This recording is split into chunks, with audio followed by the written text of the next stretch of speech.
We got some portal rumors. 2 impressive running backs. There's smoke. Auburn might be a favorite for them.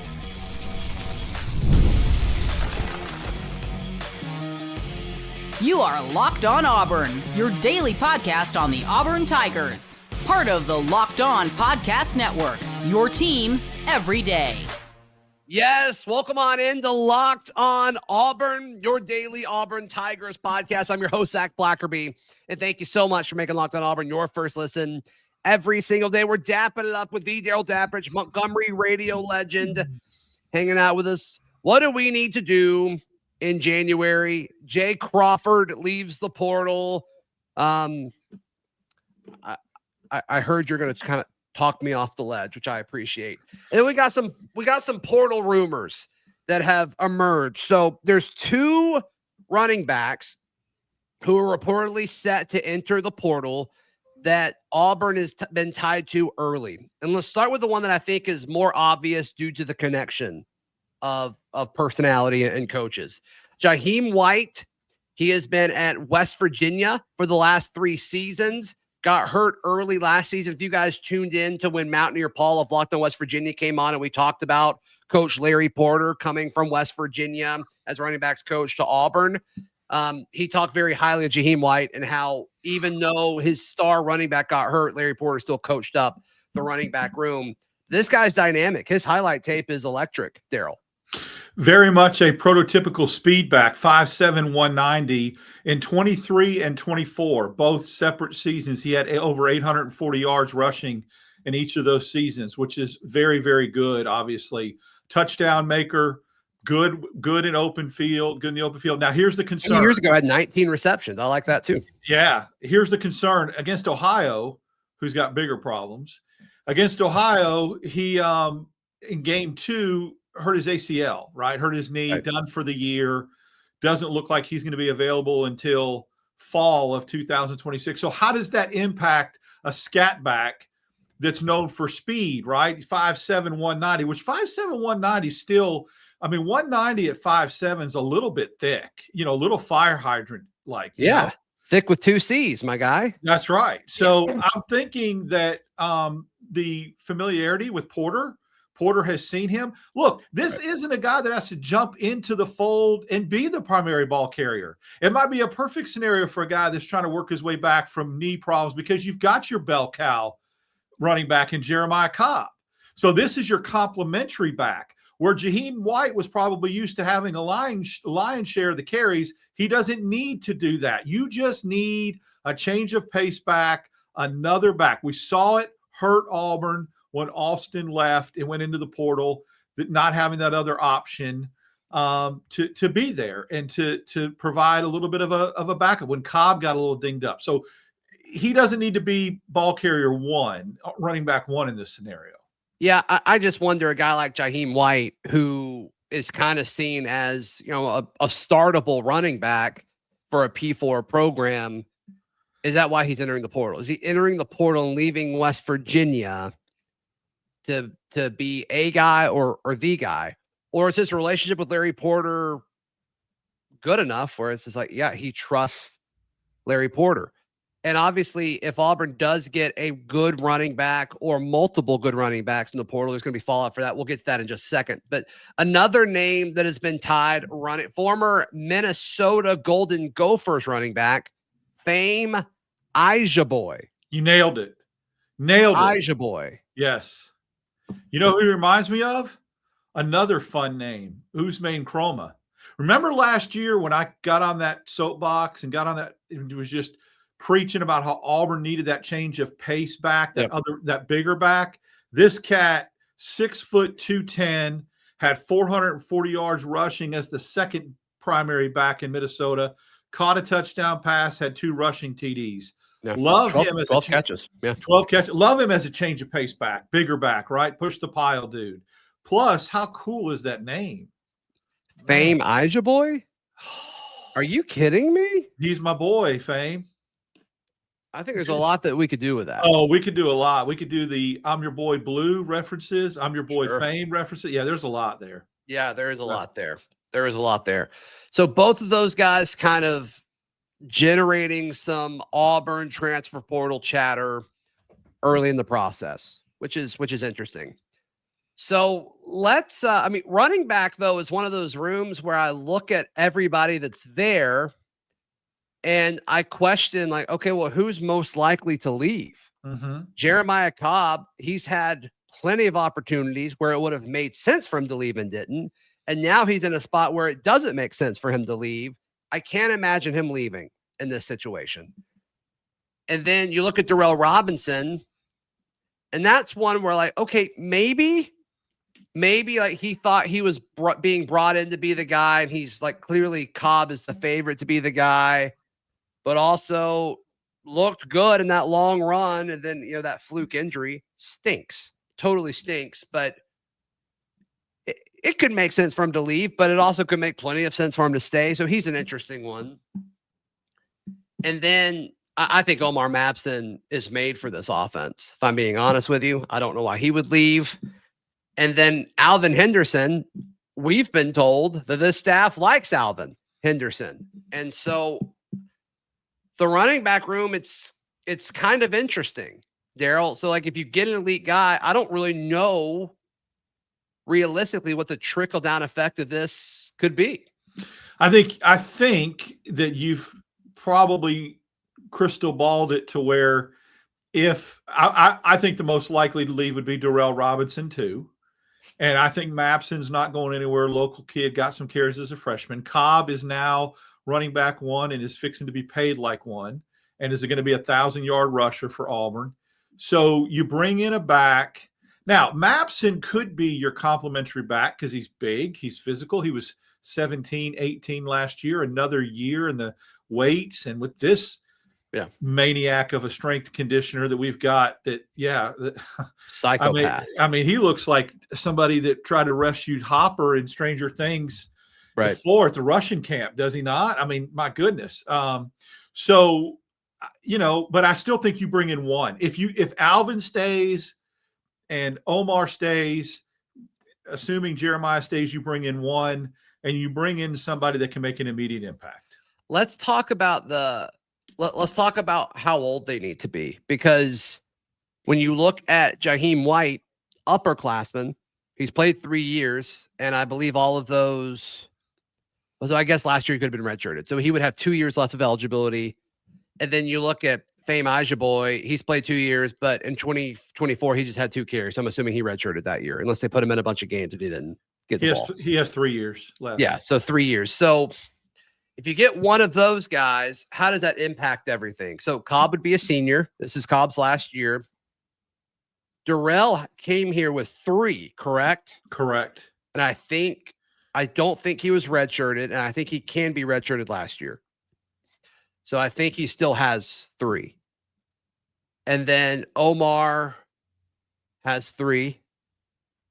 Alvin would have 4. And so does the eligibility thing impact any of this decision-making at all? It may not. It may not. It's what you said. It's that snowball effect. It's that domino effect. You got to let that one chip fall, that one domino fall, and then after that, you'll see how it all lines up. You may lose 2. You may lose 2 out of that room. And if you lose 2 out of that room, then you go get somebody that, just for depth. So we agree that Durrell Robinson is most likely. That's what I think. And then I still don't think it makes a ton of sense for him to leave, but if I had to pick one, it would be him. If you had to pick 2, who would the second one be? Alvin. I agree. Now, look, Darrell agreed to come to Auburn knowing he was going to be running back 3 last year. There's no way he would have thought he was going to be above Alston and Cobb. No, let's think back to the discussions when that happened. Like, we thought it was Damari, and then he and Jeremiah were battling for RB2. You did, not me. I think most people did. Yeah, well, yeah, okay. But I thought it was going to be a battle between Jeremiah Cobb and Alston for running back 1. And I was very, very adamant who I thought running back 1 should have been. Yeah. No, you are a Cobb truther. But you also like Durrell Robinson a lot too. I did, but I didn't know he was going to have that freakish injury. I mean, nobody could. Right. Yeah, if he would have been healthy, he would have been great after Alston jumped in the portal as a complimentary back to Cobb, Yeah. I don't think he fully ever recovered from that. I really don't. I think he was healthy enough to get back on the everyday roster and to be on the game day sheet, but I don't know if he was healthy enough to have any significant carries. And how much of it were they just like, hey, we want to pursue a red shirt for him, or even a medical red shirt, and so it probably hurts your case if you play him. So like you never really know with that stuff too. True. So true. But yeah, running back's gonna be intriguing, and it's gonna be a more important part in this offense than it was with Hugh Freeze, which is a good thing. Amen. Jay Crawford into the portal earlier this week. I think you're going to talk me off the ledge. I think that's next right here on Locked On Auburn. Today's show brought to you by our friends at Rocket Money. We've all been in that situation with all the different subscriptions, Darrell. I mean, we it's like every time you check, it's like, oh yeah, I thought I canceled that and I didn't. Rocket Money is great because it kind of puts all of that in one place. And you're able to be, oh, I'm paying for Netflix twice, or I'm paying for, like Peacock, and I haven't watched a show on Peacock since, I got done binging The Office again 4 months ago, or whatever. Or you have a son that signs up for something that you didn't know about, and then boom, it pops, right? Yep. That sounds oddly specific. Right. Hypothetically speaking. Yeah, hypothetically, of course. Hypothetically.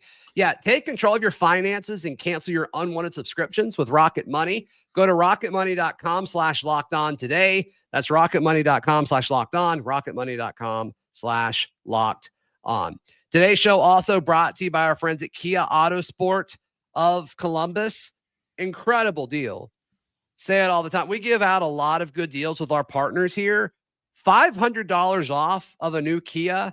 I don't know if we can top that. And now Kia can throw some other stuff in there, like tires for life and all of that, and some different warranties. They can handle all that. But what we're able to offer is, if you walk in to Kia Autosport of Columbus.com, if you're in the market for a car in the Auburn Opelika area, the Atlanta area, anywhere in the Southeast, go to their location in person, just off of Whittlesey Boulevard. Say, heard about you guys on Locked On Auburn. You save $500 off right there. That's like a few car payments you don't even have to worry about. It's done.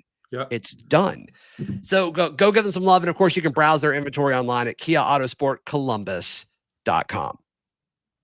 Thank you so much for making Locked On Auburn your first listen every single day. Jay Crawford into the portal. I went live after. Made a fool of myself. Never been so shook during a broadcast.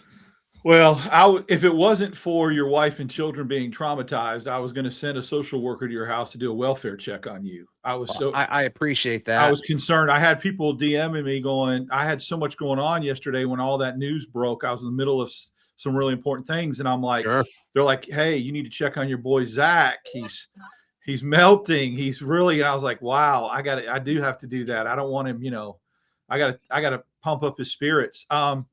Look, it's one of the ones that absolutely Auburn, in my opinion, on defense cannot afford to lose. Right. But I am not convinced that ship has sailed.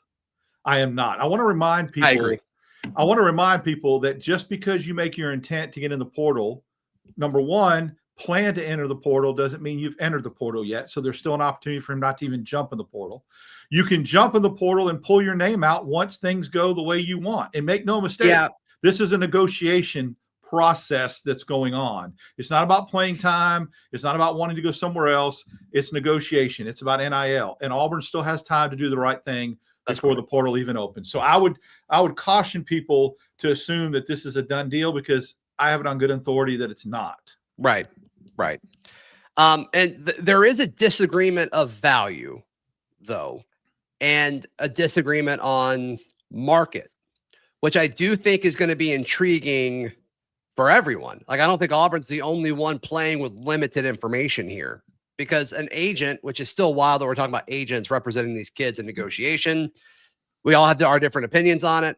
I think most of us don't think it's great that agents are in college football, but they are, right? To act like they're not at this point, I think is silly. They are. And so I wonder, Alex Goelsh and his staff going from managing, South Florida funds to Auburn funds, That was like my lone concern with hiring him, is how quick that was going to happen. And it's not just South Florida people. There's overlap of the previous folks. But I do wonder, like, okay, you've got 30 million in payroll. Like, who are you okay overpaying if you're not going to overpay Jay Crawford? Is it a value of position? Because corner is not the most important position on the field. It's not the second most. It's not the third most. And in today's game, I don't think it's the fourth most. After that, I think you're there. But I mean, you got to make sure you got your quarterback. You got to make sure you have your tackles. You got to make sure you have your edge rusher. You got to make sure you have a receiver before you have a corner, I think. And I think the NFL draft supports that. And so my big thing in all of this is, all right, is the number that Jay Crawford's camp asking for, is it unrealistic, or are they getting that number somewhere else? And then that just goes back to what Alex Goelsh has said, I don't know if it was in his first presser or his second, but he wants to find guys that want to be here.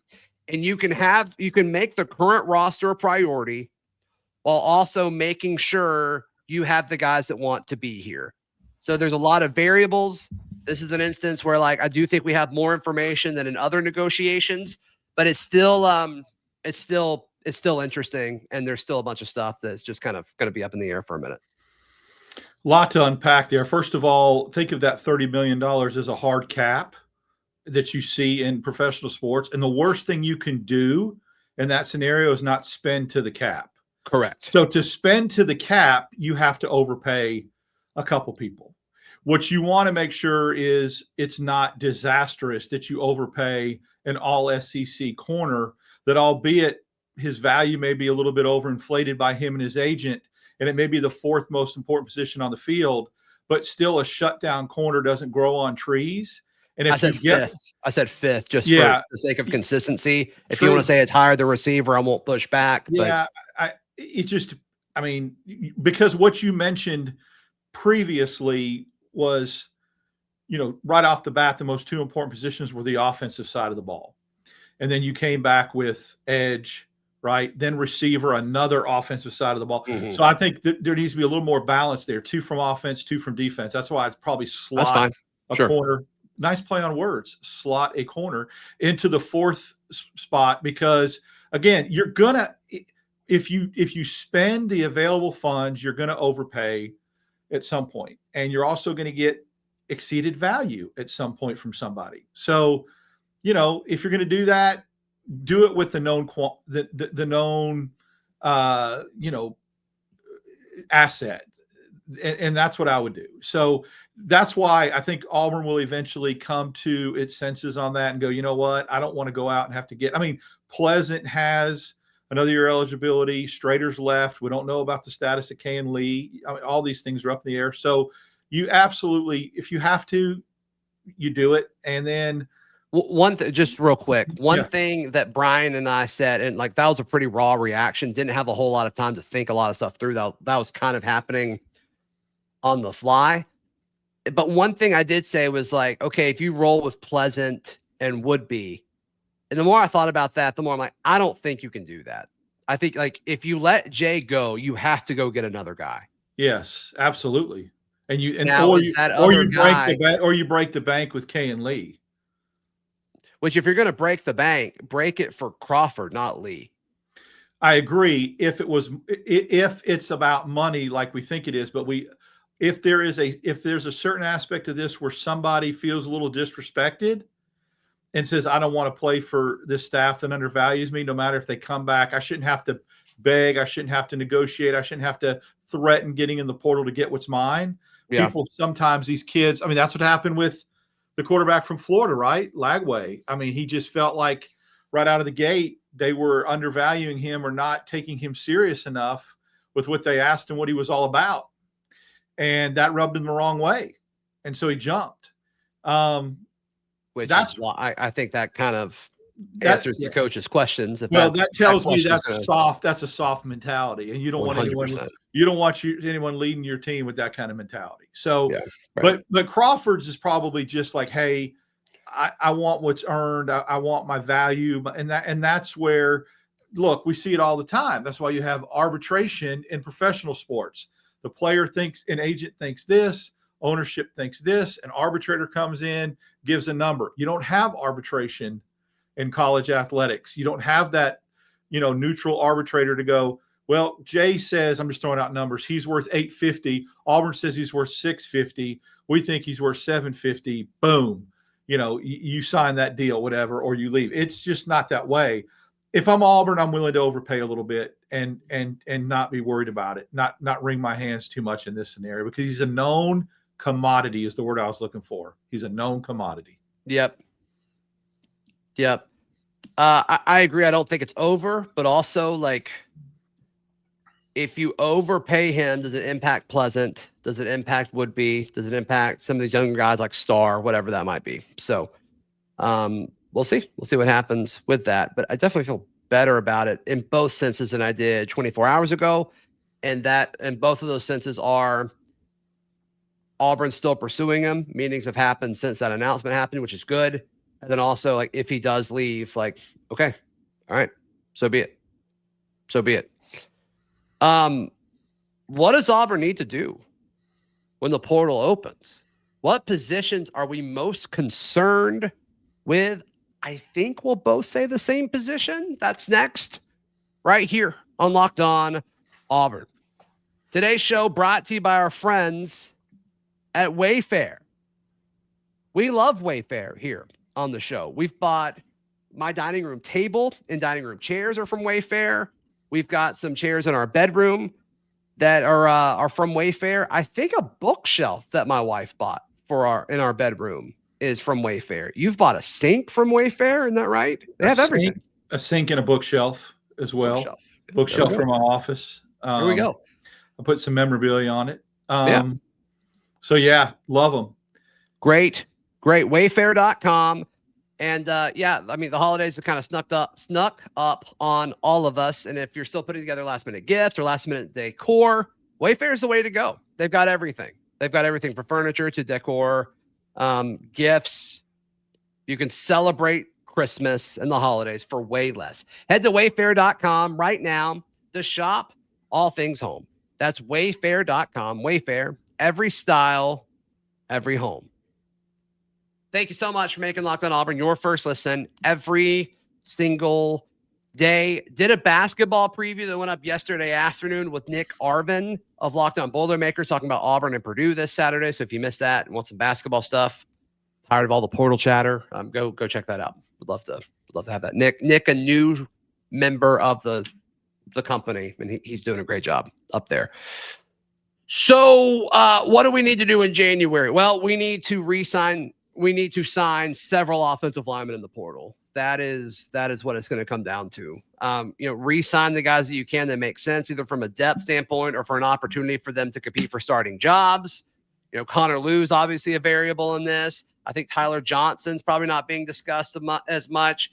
Xavier Miller apparently has eligibility left. I don't fully understand how that's possible, but that's great.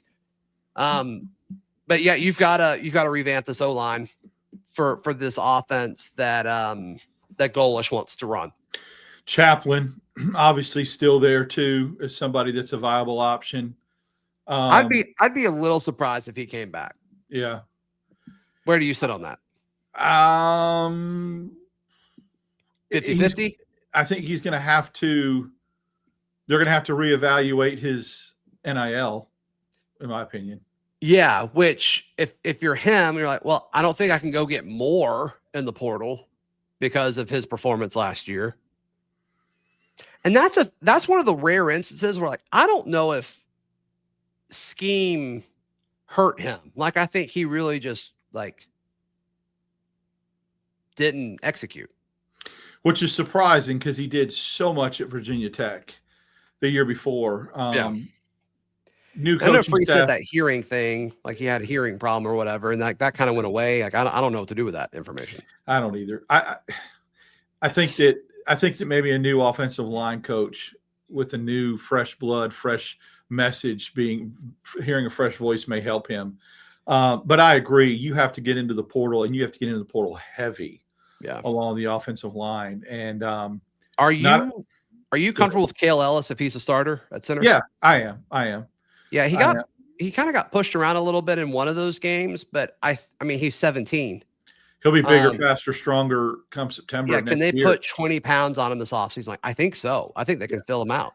Yeah, I'm surprised and disappointed that DeAndre Carter jumped because I really had him penciled in as the starting guard, ready to come right in and play for 2 years at that guard position as a fixture. So I don't know. I mean, it looked like he was. So why would he leave? Unless they don't want to pay him like a starting guard. I don't know. But the writing was on the wall that he could start. Maybe this new offensive line coach and new staff did not value him as much as the previous one did. Yeah. But you're going to have to go get some guys. That's the position that's most concerning to me. It's the one you're going to have to go out and restock, kind of like they did. What was it, Hughes' first year, where he went and got, Gunnar Britton. Yeah. Was it Avery? Avery Jones. He got Dylan that year too, if I'm not Dylan mistaken. Wade. Yeah, it's kind of wild. He's been here that long. Yep. So, Yep. I would have never thought that Mason Murphy would have had a better year than Xavier Chaplin did, but he did. When we got both tackles, I thought that Chaplin was the premier guy and Murphy was the kind of the afterthought. Murphy actually played really well, and he could also play the guard position. He never had to. But Too Tall Miller coming back would be big. Connor Lew coming back would be big. I mean, there's a potential. Connor Lew coming back changes a lot. Changes everything because then you could move. Do you put Kale at guard at that point? I would because it's easier to adapt to guard than center. What a great transition for him too, developmentally, and then next year, 27, he's going to the center. Be perfect. Yep. So perfect. A lot of moving parts there, yet to be determined. But you're going to have to go get bodies in the portal one way. Yeah, and this is one of the spots where I think value is going to be super important because Auburn, the last few cycles, has swung big in the portal market for tackle. And I mean, I don't think it was this class of portal tackles was as bad as the Percy Lewis class, right? But like to act like it was perfect for amount of money spent, the amount of money spent didn't equal the production that they got. And I do think that's an argument for this staff where they're putting more of an emphasis on evals and scheme and how you fit what we do. And I think that's going to be important. So I wouldn't be shocked if we got a guy who wasn't as big of a name in the portal, but maybe had some production and had some clear traits. And they kind of did the work on the front end to say, hey, we believe in you and we think that you're going to be our guy. And maybe they save some money that way. Yeah, there's some guys already that have been mentioned that are being targeted, a couple of group of 5 guys, a couple of power 4 guys. So I think that the smoke is there. Yeah. And again, same thing, domino effect. What happens with Lew, what happens with Miller, and then they'll start to go and move in that direction. But either way, you're going to need, like I said, probably a starter or 2 to pluck from the portal. Oh, at least 2. At least. Yeah. You might need 3. Well, if Lew and Chaplin and Miller come back, you need 2. But you'd have to consider Ellis as a guard, and so therefore, is he really? He's kind of like an inherent starter because he started some at center. Where are you with Tyler Johnson? I just haven't seen him emerge and beat anybody out in 2 years, and he had opportunities. I know he had a big chance 2 years ago and didn't. Yeah, and so that's where. But I mean, people can improve. Offensive line's the area where it takes the longest to be ready to contribute. So he could improve and be ready to go. Yeah, and these guys, they're going to have different skill sets, I think, in like an ideal Goelsh lineman. Things going to be more like Gus Malzahn offensive lineman as far as what we wanted. We didn't win a lot of those recruiting battles, sadly. But as far as, okay, you've got to be able to be effective in the running game. And these guys might be a little bit lighter because tempo is going to be a priority. Right. And so I'm curious to see the type of guys that they target early on. I think that's the football nerd in me is excited about that. And how the conditioning changes to go for lighter instead of bigger, bulkier, stronger. Which lighter, is quicker. Counterintuitive when you think about run game. Because It normally is. you think of your maulers as these big physical guys that might be a little heavier on their feet, but you can't have that in this offense. Not if you're running tempo, and not if you want to stay quick. Right. Quick feet, quick hands. Let's go. Yep. Yeah, athletes. You need athletes. Yep. Darrell, how can people check out everything you've got going on? Follow me on X, Dap6410, twice a week with my good buddy Zach Blackerby. Sunday nights, 8 o'clock, Barncast Live, and I will be going live with you Saturday after the Boilermaker game. Yes, hopefully we win in Indy for sure. Please like the video. Please subscribe. If you're tuned in on audio, please subscribe and leave us a review. We'll see you next time. This has been Locked on Auburn.